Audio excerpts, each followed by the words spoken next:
All right, welcome everyone. This is Gene Key 46 activation for just this time when we've just passed the autumnal equinox in the Northern Hemisphere and the spring equinox in the Southern Hemisphere. I'm jealous that somebody's experiencing spring. I want that to be me, perpetual spring. So I'm just sinking into the reality of the change of the seasons. And we also have a full moon coming up, this full moon in Aries. So I'm going to weave that into the transmission of Gene Key 46. And just before I got on, I just started to bawl, just weep. I was listening to DTO's latest music, Embody, and because it's really a beautiful song for, and I'll put that in the notes. It's really a beautiful song for Gene Key 46 as I've been contemplating the shadow of seriousness, the gift of delight, and the city of ecstasy. So we get to bring in something new. You know, last week we had conversations about conflict and peace. And this conversation around seriousness and ecstasy may seem a little abstract, but really it's the most here and now because it's about our embodiment. So some of you may know I adopted, or I'm fostering a dog right now. So she may poke her little head up. She's like sleeping right next to me right now. And getting to watch her as this 11-month-old dog, I got a transmission on ecstasy. If you've ever been around a puppy or a young dog, they're fully in their ecstatic nature. And that gives us a clue that ecstasy is really about our embodiment. And that's where we're going to go. And first, I want to presence this full moon. It's going to be a whopper of a full moon. It's very intense and fiery in its energy and really propelling us to go forward. But there have been a number of really intense energies. And I know, like, we always like to blame Mercury when it goes in retrograde. And I certainly had a major tech issue that like brought me to my knees. Even after I write this post about Mercury and how it's showing us something that we haven't seen before. And it certainly did that for me. And there's a lot of other planets in retrograde, so we can blame all of that. But here's the real thing that's been going on. And when Pam Gregory was talking about it in her full moon transmission, I was like, this is it. There has been one astrological aspect that is kind of the big kahuna, and that is Pluto in Capricorn retrograde, squaring the nodal axes. And we've talked about it because it happened, I believe, in July, and it goes until November. So we've been in this cauldron. I mean, if you haven't been in a cauldron, like I'm just like, I have been in a cauldron, and each of one of our cauldrons has been burning off the old self, because that's what Pluto does. Pluto burns off. Pluto is the Lord of death and rebirth. So Pluto retrograde is having us look back. So remember, Pluto is going into Aquarius, signaling an entirely new era for our species, for humanity, for the whole planet. That is huge. We are living in this sea change. And that sea change really takes root in January 2024.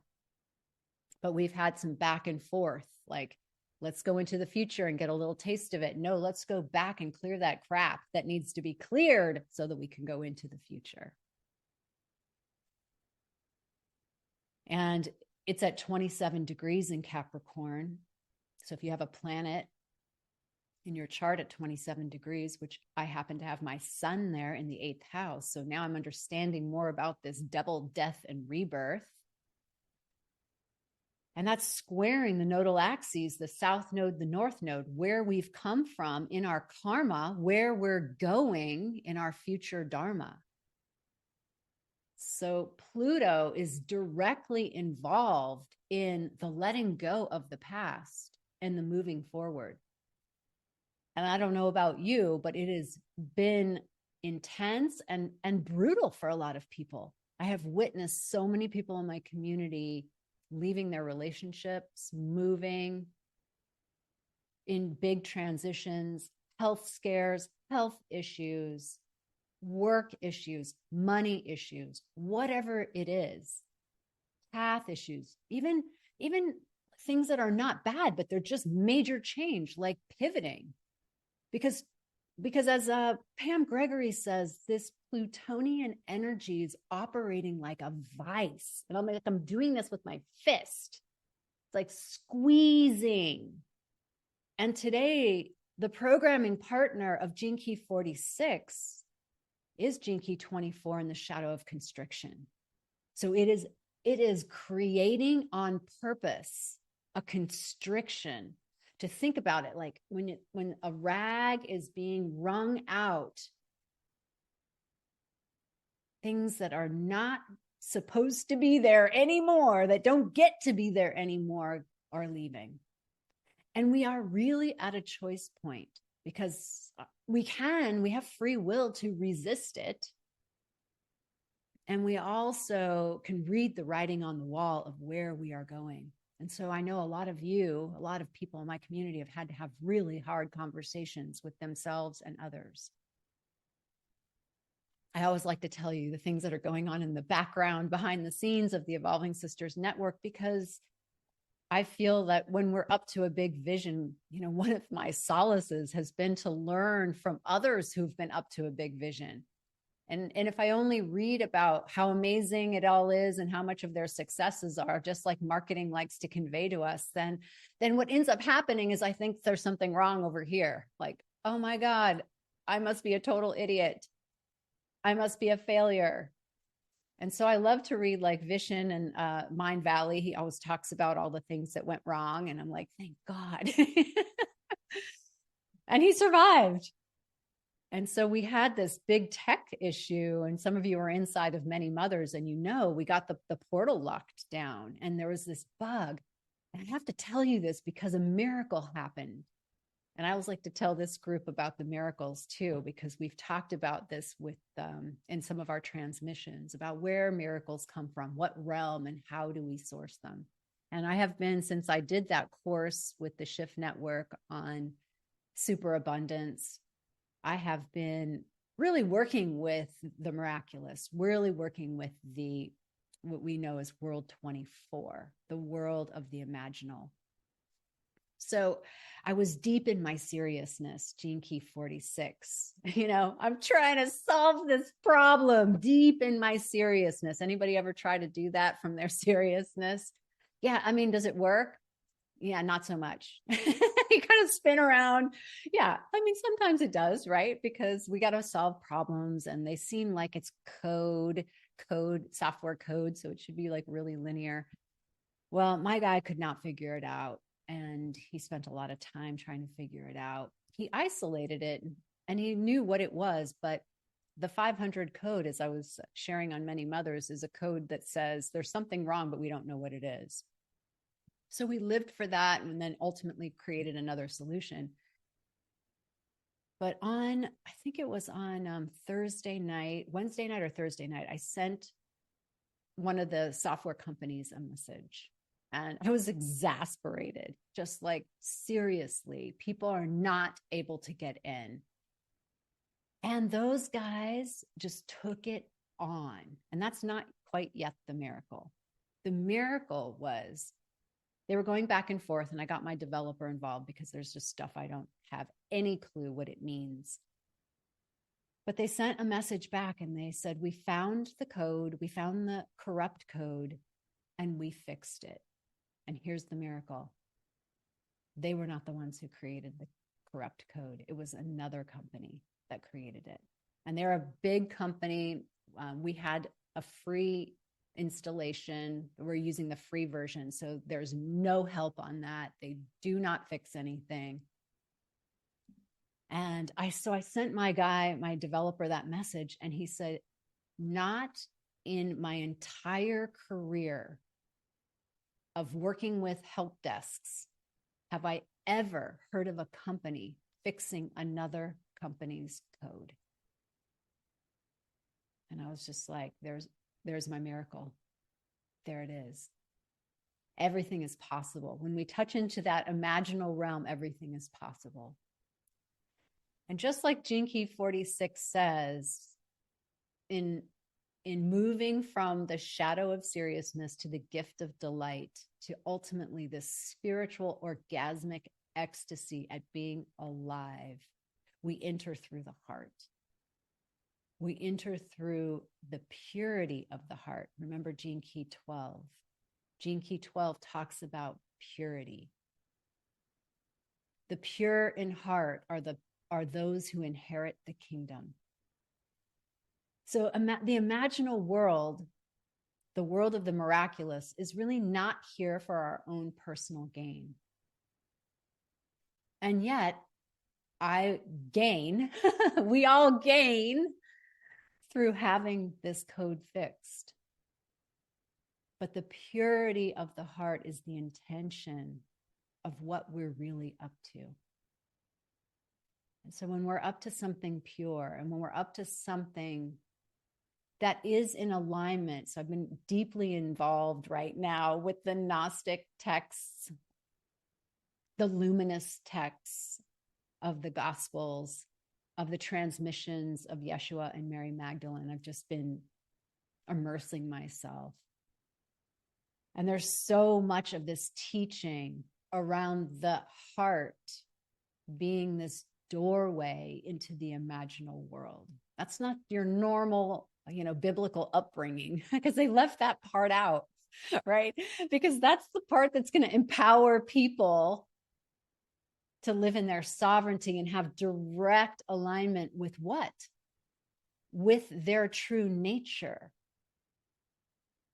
So this is what the teachings say. Your true nature, that there is a version of you that exists on the imaginal plane, that when you on this earthly plane are in alignment with it, you really literally open the floodgates of heaven.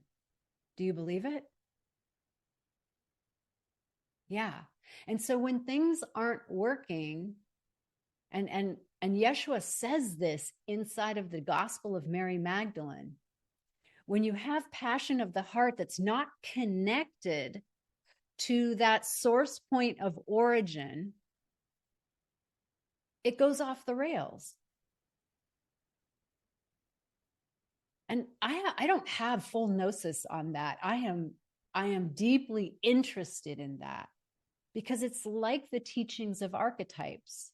When you are in alignment with your archetype, with that dynamic living blueprint on the imaginal plane, when you are in alignment with it, that is true abundance. And so in all these teachings, we really learn about death. It's the death of who we think we are. It's the death of our vision. So I have Gene Key 11, and I've said this before as my life works. So my role is to take my vision and manifest it on the outside. But I've said this before, I got to be unattached, because it's going to show up the way that it shows up. And it's often different than the way that I wanted it. Anybody have that? Wait, I want that, but I didn't want that. Yeah. And so I get to surrender to what it is, what it wants to be. I was just talking to a woman who has a very big vision and a project, and she was getting really discouraged that it wasn't happening the way she wanted it to happen.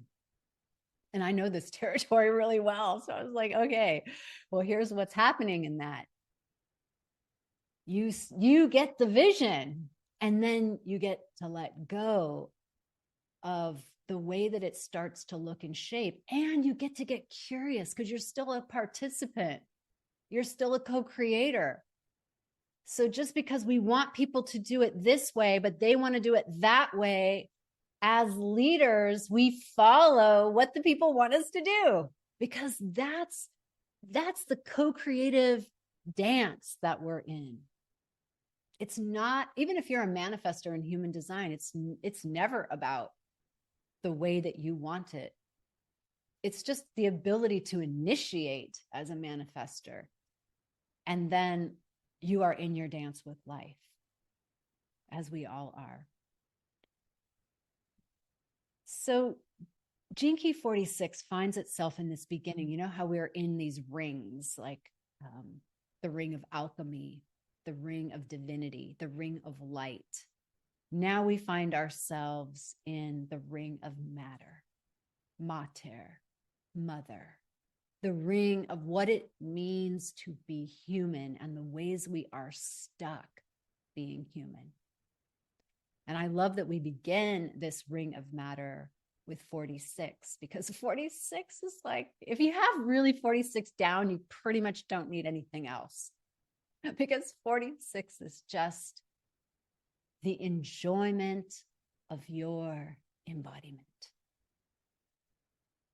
And in all the esoteric teachings, there's this tension that I feel of being human in a body. And as I dove into these Gospels of Mary Magdalene and the teachings of Yeshua, what I really am starting to understand is that the reason why he calls himself the Son of Humanity is because it's about being divine in our fully humanness. So I was watching, I watched a couple movies from the Angel Network called The Chosen on Yeshua. And then I read this like totally, I'll say heretical, because it's heresy to the canonical Bible story of Yeshua. And this person, it's like a eco-feminist rendition, and she really brings out his embodiment as a person who loves life so deeply, drinks wine, consorts with prostitutes, hangs out with tax collectors, you know, like allows himself to bathe in the river and get dirty, and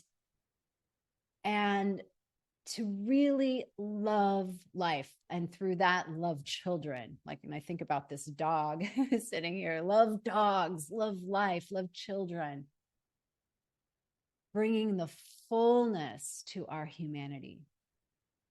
And so Gene Key 46 is exactly that frequency. The shadow keeps us so serious because we're so attached. I mean, notice that. Notice right away that it's the attachment that keeps us serious. It's the wanting something, having an agenda that keeps us serious.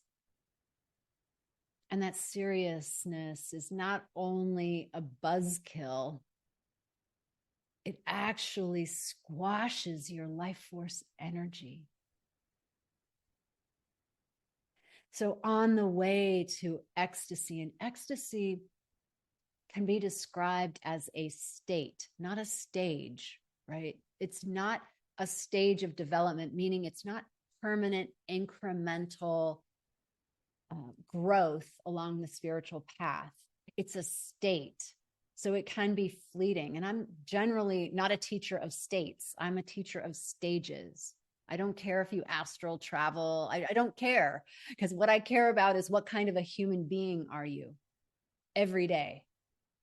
However, what I'm seeing inside of this transmission is that this ecstatic heart, the orgasmic heart, is also a way of being. It can be something that we taste, maybe inside of a plant medicine journey, or just a spontaneous what we might call awakening, which really was more of a spontaneous experience of the non-ordinary, of the divine. But it actually is also here as a part of our birthright.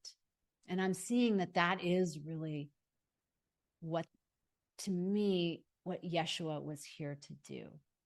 That's one of the strands of teaching that resonates the most with me. How do we fully be here and feel the divine in every moment of our embodiment? So a couple things is to start to soften. You can notice the constriction, the programming partner of the shadow of seriousness is that constriction, and it begins around the heart. It's in the belly. It's where we shut down the life force energy. And so Gene Key 25 says, how do we move out of constriction? We take a breath and we begin to accept. And what do we accept? We accept what is. You know, Byron Katie wrote the book, Loving What Is. Restoring our relationship to the here and now, to reality. Not trying to get out of here and now, but actually finding the gift in the now. So as we breathe, we accept the moment, and then we allow ourselves to soften. So you can just start to feel that around your own heart now. Allow the breath to soften it.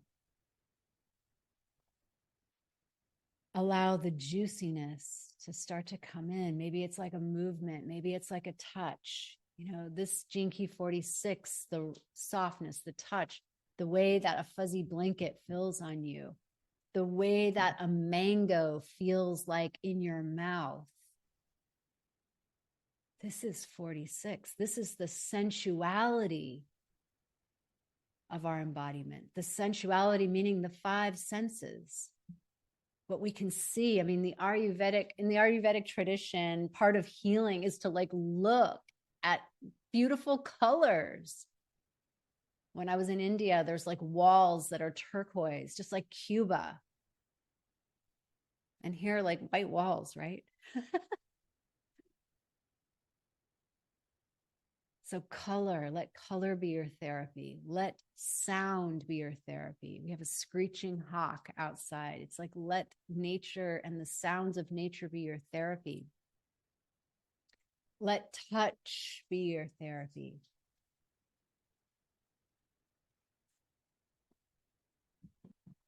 Let your taste be your therapy. And even open yourself to the fragrance.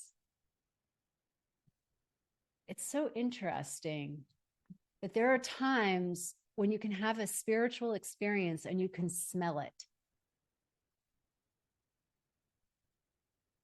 It could smell like moss, rich moss outside. It can smell like roses, plumeria. And so this is soul nectar. This is what it means to bring in the energy of delight. And then Gene Key 46 says, can you even laugh at yourself? Can you laugh at your seriousness? Can you laugh at trying to figure it all out? Oh, the things we assign to that little mind.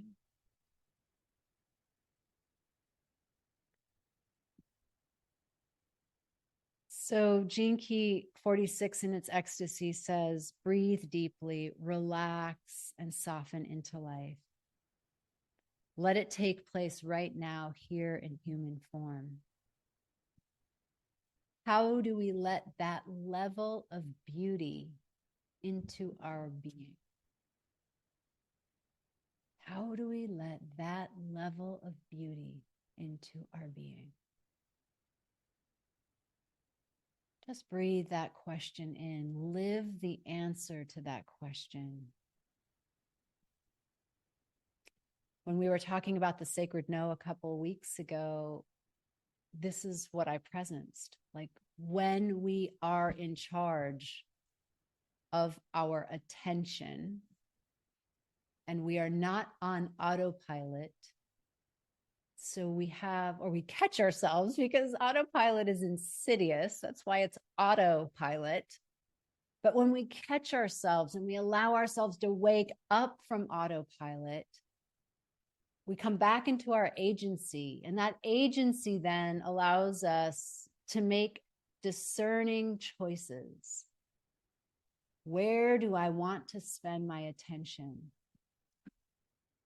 And when we do that, we open ourselves to enjoy and catch something like the sunset, the color of indigo in the sky 30 minutes after the sun goes down, the brightness of the stars twinkling. Sometimes I look at the moon as if I've never seen it before. And I'm like, what? There's this thing in the sky. To be amazed at life. And Richard Rudd says, you can court this ecstasy. Isn't that beautiful? Just like a lover, you have to court it. We've lost the art of courting when we are in our masculine getting shit done. And it's not like we should not get shit done. It's a both and. It's like we also get to court ecstasy. He says it's courted by slowing down, by a communion with the elements. And he said that there is a garden in your inner being. So I was looking up Rumi, and Rumi is an ecstatic poet. And he wrote, form is ecstatic. There is a shimmering excitement in being sentient and shaped. And I love that because we are shaped. We have an original template. And so it comes kind of full circle to our embodiment. And I want to leave on this note because I realize that so many people don't love being in their body, or they don't love their actual body. And this is an invitation to court your embodiment. There's a way to love your body, even if you want to lose 10 pounds. Those are separate and distinct. Do you think that losing 10 pounds will happen even more if you love your body? Yeah. Yeah, one of the things I know is that since I have Saturn on my moon, everybody thinks I'm really disciplined. But the truth of the matter is I'm not. I actually have higher ideals. So I get really clear on my higher ideal. And if I find myself talking negatively to myself on the level of form, then I pop it up to a higher ideal. Because one of the things that I was gifted with Gene Key 46 in my radiance is that I love being in a body. I think it's pretty amazing. And I love to see what my body can do. So find a way where your relationship with your body can be put in a higher ideal. Because the truth is we are a template. We are shaped, as Rumi says. We have that objective blueprint, that dynamic that is informed by us here, and we are informed by that shape of our body in that imaginal realm. We are informing each other. Maybe that's the higher self. I don't know. But we are forming each other. And so that blueprint is what you're here to do as you. Like Byron Katie says, I appear now as this. I appear now as this. That's a really good phrase. Whenever you're coming up to any kind of negative self-talk about how you look, I appear now as this.